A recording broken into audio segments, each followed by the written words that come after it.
welcome back to the forge. As you can see, I finally figured out a way to mount my camera instead of just piling up my blankets over here, sitting it on there very precariously and saying, yeah, I'm kind of in frame. So, today, as you can tell from the title, Autobot Jazz from Power of the Primes. I've been really looking forward to this one because I've always liked Jazz, the smooth-talking... I always kind of thought of him as like the smooth-talking desperado of the group. I know that's not really how he is perceived. He is the smooth talker, but, you know, the desperado thing doesn't really fit. That's just how my brain always did it. It's kind of like how I always see Prowl as basically the John McClane of Transformers. But, Deluxe Jazz. I love this thing to pieces. And it scares the crap out of me. We'll get into that in a minute. I've never owned a Jazz before, actually. This is the first Jazz figure I've ever owned, and I am not disappointed in the least. I mean, he has all of the cues that you're going to look for in a good G1 stylized Jazz. Which is a lot of what Power of the Primes Titans Return was doing, was stylizing them after their G1 selves. I even went ahead and put some stuff together for size comparisons. Imagine that. I prepared something. Bring in a previous Waves Deluxe. We have Chrome Dome here. You know, he's thinner, but he's longer. He's short and short and stumpy. He's long and thin. Whatever. I actually think it works pretty well. Do a quick Legends of the same line. Here's Beachcomber. And we'll do a Deluxe of the same line. We have Slag here. Slug, for those of you who care. You know, taller, about maybe a hair longer. It's a dinosaur in a car. Scale however your brain says it should. Yeah. Comes with a couple accessories. We have his prime armor and his gun, which I'm doing a terrible job showing off. He has these 3 ports on top of him right here for storage. So, you know, you can put his gun on the side, put his gun on the top. Don't really care for that. I think that looks a little bit better, a little bit cleaner. You can take his prime armor here, flip out the combiner port here and plug it in to the top, flip it back like that, and now he basically has a turbo booster. That is, out of the 3 Deluxes I've done so far, this is the most reasonably applicable use of the prime armor in vehicle mode. Yeah, I'm just really happy that I have a Jazz finally. I've always loved him. He's always been a fun character, and this is a good representation. Pretty much the only thing that you can gripe about with this figure is he doesn't have the door wings in robot mode. Except for the talking point I have to bring up. For those of us who have been collecting, playing, and just enjoying Transformers in general for a long time, any type of toy really, you know that clear plastic is dangerous. Clear plastic inherently is a lot flimsier than regular plastic. Now, with these guys, I didn't have too much of a worry, because though his head and his tail and even parts of his hips here are made of clear plastic, it's really thick. And on top of that, I mean, like, you know, with this, they painted the underside of it, so you can really see exactly the substantial girth of the clear plastic. Jazz doesn't really have that. I absolutely love this figure. I just worry that it'll stand the test of time, because basically from here all the way around here, that is all clear plastic. It worries me. But it gives us some advantages. Like, you know, we have the transparent windows, and actually his headlights here are clear. Can't really see it. I don't know if I'm gonna be able to get it to come off on camera. And now I can't see it because I'm blocking myself. Okay. His headlights are actually clear, and they painted the underside of it. So it gives it a look like actual headlights. You know, the light is behind the clear plastic or whatever, acrylic, whatever they're using now. I don't honestly know what they're using now. But it's basically behind a protective shell. It looks really good, but like I said, he worries me because I don't know if it's going to stand the test of time. But it's a good Jazz figure other than that. we'll do both of his limb modes real quick because his limb modes are actually the easier parts of his transformation. So to get him into leg mode, it's very simple. You come under here, you just pull these whole sections out. These are obviously his arms in robot mode. Now if you look right here, there's this tab. When he's transforming into car mode, this tabs into the side of his body right there, right at the tip of my finger. I don't know if you can see it very well. So when you're transforming him into any of his modes, you unpeg these first, and then you just hold him by the center here, and his whole upper body, well, no, not there, is on this actual, it's a quad armature, double armature. I don't know how you would call it. 2 armatures, one here, one here. So in order to get him into leg mode, you literally pull him out all the way on this, fold his arms back in. They kind of soft tab into place right here, right along the edge. And then these little nubbins right here on each side tab into these spots right here.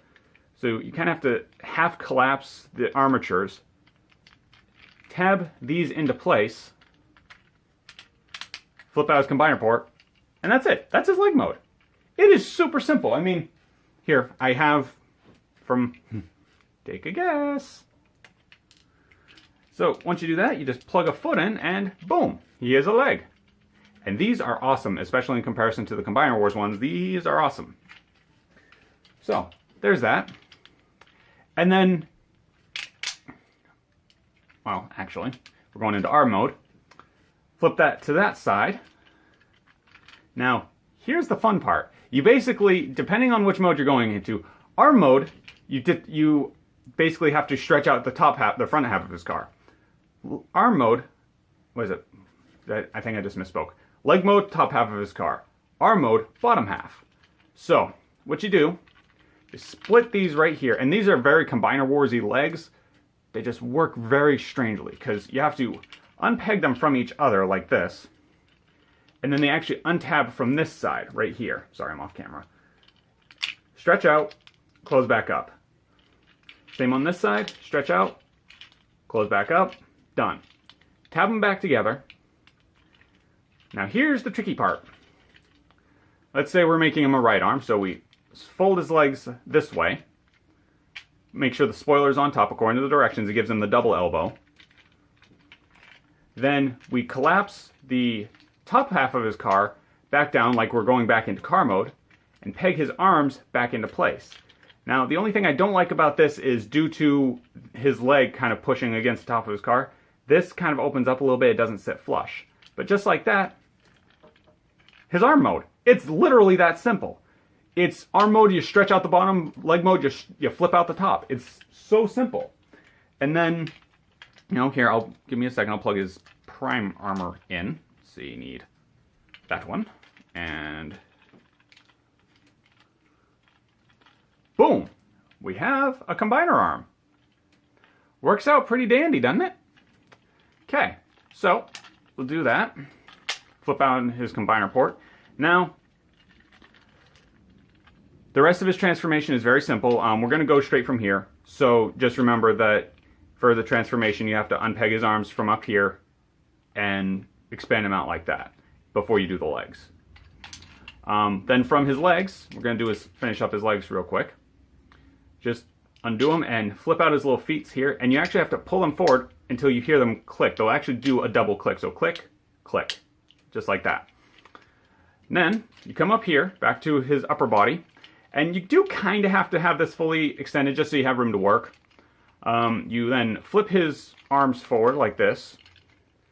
Now here's the fun part. Now, flip his head down. You flip down the front of his car hood right here. And then you push this piece up like that.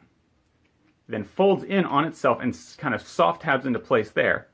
And you flip it around like so. And it soft tabs into the front. Then you flip his head up through. Now you have basically his upper body done. All you had to do is collapse the double hinges back down onto him like this. And he has these two clear tabs. I don't know how well it's coming off. Right there, right on the tip of my finger. Or rather, right there on the tip of my finger. And those will tab in right here and here. So the easiest way to do that, I found out, is if you actually extend his back a little bit then these can actually pop right down into place like that, and then pushes back in, and you're all set. And just like that, we have Power the Primes Jazz in his robot mode, and he looks freaking cool. I am absolutely in love with the first line here. They have done so much good with this line. I'm loving every second of it. Mostly. I'm loving like 55 seconds of it. The last 5 seconds of it has some issues. So, once you get him into robot mode, you can, of course, do the Prime Armor gimmick. Now, the ones I've done so far we've had one where he uses the combiner port, plugs into his chest, slag. And we've had the one where the little tabs on the thumbs here tab into the side of his dino head, swoop. He's not as easy. He is the one so far that the Prime Armor just doesn't work well for. It's really hard to get him to work. Is at the fronts of his chest, you see how it indents right at the tip of my finger here on each side? You have to actually angle the thumbs on these things just a little bit and get them to slide in like that. And it is in no way secure at all. It is just not a good application of the Prime Armor. Oops, knocked the little insert out. Give me a second. There we go. Personally, I think if they had, made it attach down here, or if they had made it so, maybe there was a, maybe if like that piece had a little insert for the Prime Armor and it could have just sat under his hood right there, I think it would have worked a lot better. But I mean, you really have to be very careful and fuss with it to get it to hold. And even then, it doesn't really work. I'm just not a fan of how the Prime Armor works on him, but that's pretty much my only gripe with this figure. Other than that, he's great. And, you do still have the port on the back here, so if you want to just put the port there and have him sitting on his back, you can do that.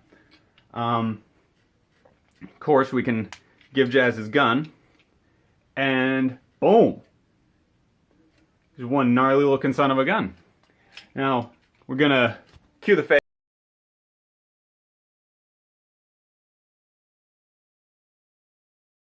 And we'll bring in comparisons. Here we go again with Chrome Dome. Once again, great comparison here. I mean, these guys, they're one series apart, and they're still maintaining a good size differential between them. I mean, he looks like he has a little bit more girth because of his overall build. He doesn't, but they still look great together. These guys are doing great with the G1 throwbacks. We'll throw in Slag again real quick. He stands a little bit taller, but that's because he's got the Tricera hood going on, or also because I'm not holding him even. There we go. And once again, we got the Legends Beachcomber. The Legend Beachcomber. Oh yeah.